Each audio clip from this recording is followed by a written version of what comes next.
I'm Carrie Peters, a recognized thought leader in the Microsoft Dynamics community and a Microsoft MVP for business applications. Welcome to the Get Your New View podcast. Keep listening to learn how we work with frustrated business, central, and NAV users who struggle to use their systems and find the answers that they need. We teach them to truly understand how the system can support their business processes to make immediate and lasting improvements. As a result, they get more done in less time, make better business decisions, and even love their system. In this next season of the Get Your New View podcast, I'd like you to meet Kim Congleton. Kim and I are the co-owners of New View Strategies, and this season, we'll be talking with you all about change management and cheese. Hey everyone, it's Carrie and Kim, and we're back to talk with you about our next episode, which is Here, Smell This. This episode is all about how to get help to recognize when you're not seeing change. So as Kim and I were talking about ways that we don't recognize change and ways that we don't recognize things, we talked about some common things, and I'll show you an example of something that I do all the time. I do this, and then I walk around the house for the next 10 minutes looking for my glasses, right? And totally a blind spot, literally, because I can't see them, right? Because they're under my face. But I have done that more times than I can think of. So, but one of my favorite stories about blind spots is one time that Kim and I were traveling together on a business trip. Yeah, that, probably not my finest moment, but interesting because I've been traveling for a while and I'd always had like this paranoid thing, like, I'm not going to unpack my suitcase because, I want to know that everything's right where it is. What if I forget something? And Carrie somehow talked me into, hey, try something new and, unpack, make yourself at home and, really embrace making yourself comfortable in your surroundings in the hotel room. So I'm like, okay, fine, I'll try it. We're here for a week and a half. Yeah, I'll give it a shot. So I think the night before we were supposed to fly out, we might have had a little bit of alcohol. I'm not going to lie. There might have been some alcohol involved. We might have gotten back to the hotel really late. I might have had a really early flight. So I'm pretty sure I really didn't go to sleep. And then, I got up in the morning and I was like, I laid down, I think, for an hour. But so then I got up and I'm rushing around. I'm like, oh my God, where's all my stuff? And I'm just like throwing stuff in the suitcase and, I checked the closet and I go rushing out of the room. We get a cab, we get to the airport. I put my bag on the scale to weigh it. And the lady is like, oh, it weighs 30 pounds. And I'm like, huh. I'm like, it lost 20 pounds. Okay. I don't know what happened. Who knows maybe I had something heavy in there. So then I get home and I open my suitcase and half my clothes are missing. The half that I had put into the dresser because somebody had talked me into unpacking my stuff to be comfortable in the hotel room. So yeah, it's interesting. It totally didn't even occur to me to look there. It was totally like this blind spot. Like I was just used to looking at what's right around the suitcase and what's in the closet, and that's it. Yeah. So. Yeah, it's one of those things where it's great if you can have somebody else check, right? Somebody else to run around and take a look, right? So when you travel alone, you don't have that somebody else with you to do the double check to see if you've had a blind spot and forgotten half of your clothes somehow in the dresser. So the hotel did a great job with some wonderful customer service remedying that for you. So that was great. Mm-hmm.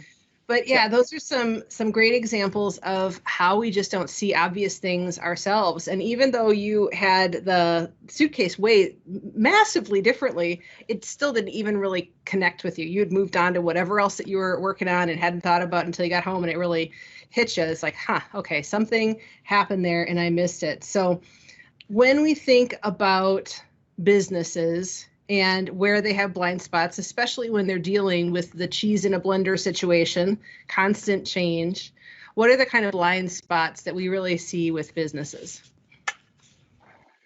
I think that's, a very interesting question. And when I think about the different businesses I've been in, there's definitely, when you go into a business where people have been there and they haven't really worked anywhere else, they can kind of have a little blind spot for, well, this is the way we've always done it. And really, it's hard for them to think of a different way to do it because they've never been anywhere to see a different way to do it. And it really does feel like there might be a little bit of blinders in there.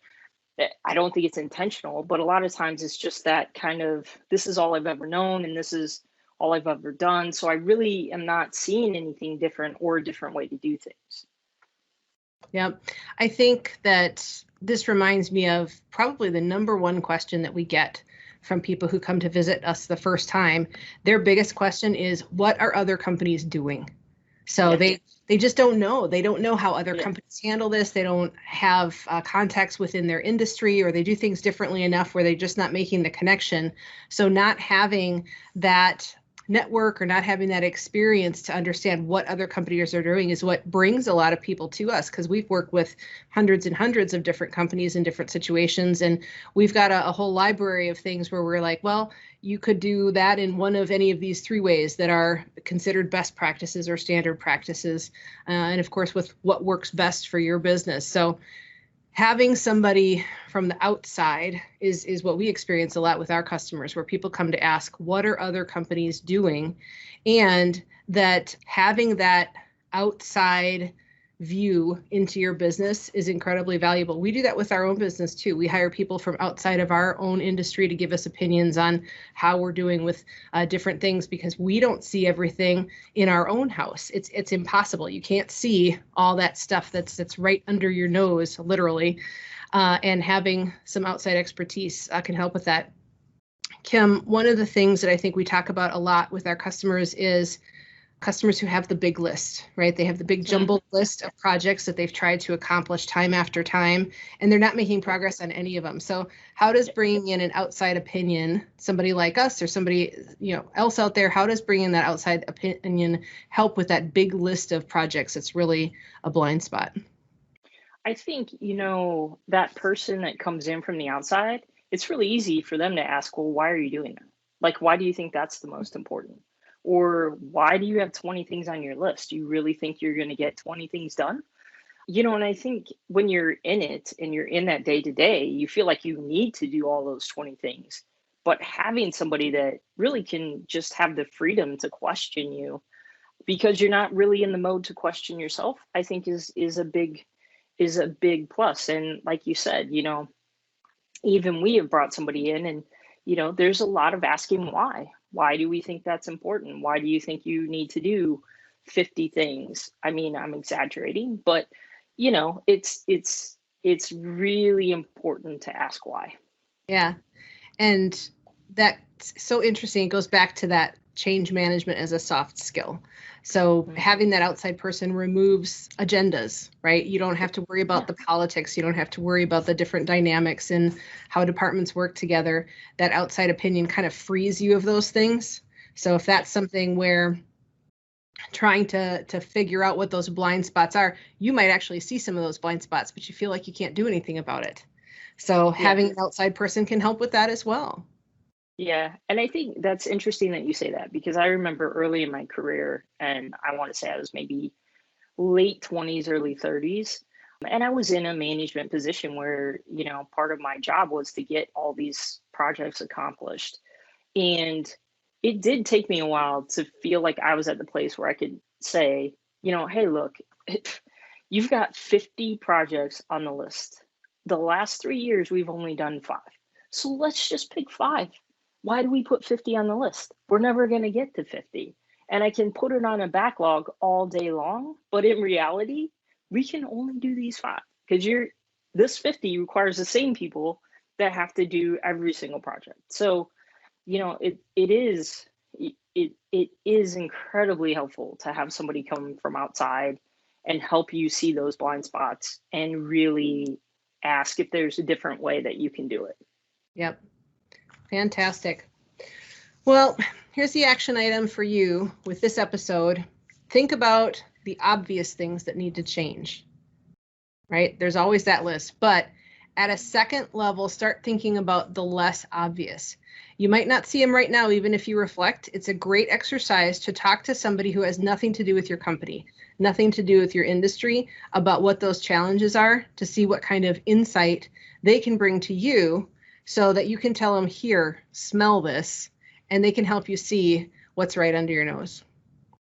So Kim, we've got a very special cheese to talk about. And I have to admit, I couldn't find this in my grocery store. I didn't go to the fancy grocery store, so I'm missing out on the fun that you're about to have with the Limburger cheese that you're going to smell and possibly be eating. So what's that Limburger cheese like on your end of the world? I really think it was on purpose that you could not find this. I mean, I'm not gonna lie. I'm definitely sure I got the bad end of this deal here, because this is like, whoo, man. I'm not sure why you make it taste or like smell that bad. Like, Can you describe what it smells like? Well, I don't know if we can use that word. Yeah. It like really, it's like the stuff where you say, hey, this smells so bad, like smell it. Like, yeah. It's the like stuff you always want your friend. Yeah. It's like stinky, like sweaty feet, BO, and rotten food, and all of that rolled into one. Yeah, I just don't even know if I want to make you eat that. Well, here's the thing. Like, I put it in the cart and I was walking around the grocery store, and it was funny because, like, I don't know, I was like 3 minutes in and I'm like, what is that smell? And I'm like, oh, it's from my cart. It's this. Right. Well, I'm going to eat it if you'll give me a bottle of tequila for this. I'll give you a bottle of tequila to eat some stinky cheese. Fantastic. I love it. Oh my God. It's even worse when you open it. Is it? Are you supposed to eat the outside too? Cheese up, because I have to admit I've never seen it or experienced it before, but I know that the old time way of doing this cheese was to put it on a dark rye with a raw red onion, and I can only think that must be improving that situation. Yeah, probably. Yeah, maybe. Oh my gosh. All right. Well, we're going to go eat some cheese. I'll have to vouch for Kim. I'm going to let her eat this off camera or she's going to try it. Oh, look at that face. Yeah, that is some stinky cheese. And I'm sure that she didn't need a whole lot of help to find where that smell was coming from. Our next episode, we're going to be talking about something a little less gross, but not too much. Is my cheese moldy? So what happens if you don't change? What happens if you don't move? We'll see you in the next episode. I'm Carrie Peters. Thank you for tuning in to the Get Your New View podcast. For more episodes like this on YouTube, click the subscribe button and ring the bell to ensure that you get notified whenever new content comes out. If you're listening to the audio podcast, please share an honest review on Apple Podcasts. If you are ready to rethink today for tomorrow, look for the link below and contact us to speak with our expert team. You won't find the level of no-nonsense real-world experience we offer anywhere else, and we're here to put that experience to work for you. Do you think you could use more features of your software if you just knew how? Are you frustrated with inefficiency that never seems to get better?